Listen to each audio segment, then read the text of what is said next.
नमस्कार दोस्तों, मैं विनायक बहुत बहुत स्वागत करता हूं आपका आज की इस नई वीडियो में। आज की इस वीडियो में जेट एयरवेज को लेकर नई जानकारी देने जा रहे हैं, तो इस वीडियो को पूरा देखिए। आपको बता दें दोस्तों, जेट एयरवेज को कौन खरीद रहा है। भारतीय कंपनियों को खरीदने वाले अज्ञात अभिनेताओं के बारे में जानना जरूरी है। अंतिम कुछ सालों में कंपनियों का हाल ऐसा हुआ है जिन्हें नए खरीदार मिले जो ज़्यादातर अपने फंडामेंटल्स के साथ मजबूत थे, लेकिन वे नकदी की कमी से जूझ रहे थे। आपको बता दें, राजनीतिक ताकत का भी एक अहम रोल रहा है। इस वीडियो में हम बात करेंगे कि अनजाने खरीदारों के बीच होती ये डील क्या है और क्या भारतीय अर्थव्यवस्था के इसके नतीजे होंगे। यह वीडियो स्पष्ट करेगा कि जेट एयरवेज के खरीदार कौन है, उनकी अज्ञात पहचान क्या है। इसके पहले भी इसी तरह की नई कंपनियों की डील नए खरीदारों द्वारा हुई है। वीडियो में यह दिखाया जाएगा कि इन खरीदारों के आने से क्या नुकसान है और क्या फ़ायदे हैं। इस वीडियो के माध्यम से आप इस विषय पर नज़र डालेंगे और भारतीय अर्थव्यवस्था के लिए इसके नतीजों को समझेंगे। तो चलिए इस वीडियो को शुरू करते हैं।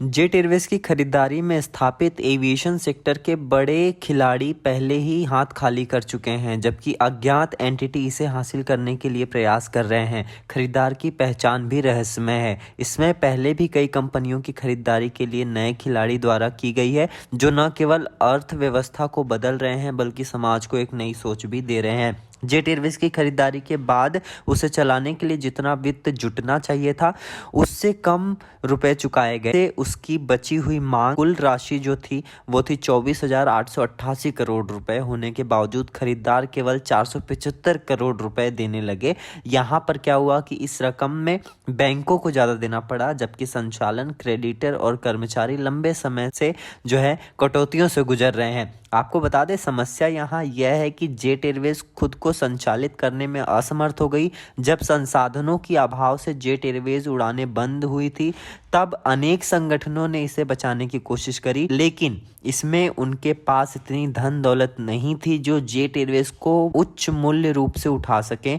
जेट एयरवेज को अब कोर्ट के चक्कर लगाने पड़ रहे हैं। सवाल यह है कि भारत की एक समय में सर्वश्रेष्ठ एयरलाइन होने के बाद जेट एयरवेज को क्या चीज़ है जो उड़ान भरने से रोक रही है और जेट एयरवेज क्यों उड़ान नहीं भर पा रही है। आपको बता दें, इस मामले में भी राजनीति का खेल खेला गया है। जालान कार्लो कंसोर्टियम को सिक्योरिटी क्लियरेंस दिया गया, चाहे इसके खिलाफ कुछ भी कहा जाए। हाल ही में इकोनॉमिक्स टाइम्स के अनुसार नॉर्थ ब्लॉक मांग की थी कि कंसोर्टियम अपने भुगतान के पहले ही बैंक्स को जो मालिकाना हक है वो ट्रांसफर कर दे। ये कानून में आया। जेट की मौजूदा सामग्री की कीमत 2000 करोड़ रुपए के आसपास है। 475 करोड़ रुपए में कंसोर्टियम का डर है कि वह कंपनी को निकाल कर अपने ड्यूज के भुगतान कर दें और 1500 करोड़ रुपए से भाग जाएं। जेट एयरवेज की कहानी अब अपने अंजाम की तरफ बढ़ रही है। आपको बता दें, अब देखा जाएगा कि कौन जीतने में और कौन हारने में लगा हुआ है। एनसीएलटी के जेट एयरवेज के मामलों में से एक सवाल उठता है कि क्या सरकार बैंक करप्सी कोर्ट में टैक्स हेवन से जुड़ी अनजानी एंटिटीज कंपनीज के लिए बिड करने की इजाजत देनी चाहिए। कुछ खरीदार टैक्स हेवंस में होते हुए भी सच्चे मालिक नहीं होते। यह सवाल भारत की सुरक्षा से भी जुड़ा है और ये बहुत ही महत्वपूर्ण बात है। इस वीडियो में आपको यह समझने मिला होगा कि जेट एयरवेज की स्थिति एक दिन अचानक खुलेगी, कंसोर्टियम की स्थिति और जेट एयरवेज की वापसी की संभावनाओं के बारे में जानकारी मिली है। तो यह बात निश्चित है कि इस प्रक्रिया में राजनीतिक दबाव की भूमिका काफ़ी है। जेट एयरवेज के उदय का संक्षिप्त इतिहास दर्शाता है कि बैंक करप्सी कोर्ट जाने वाली कंपनियों के लिए सर्वश्रेष्ठ और निष्क्रिय विकल्प बचता है, लेकिन इस मामले में संक्षेप में नहीं कहा जा सकता।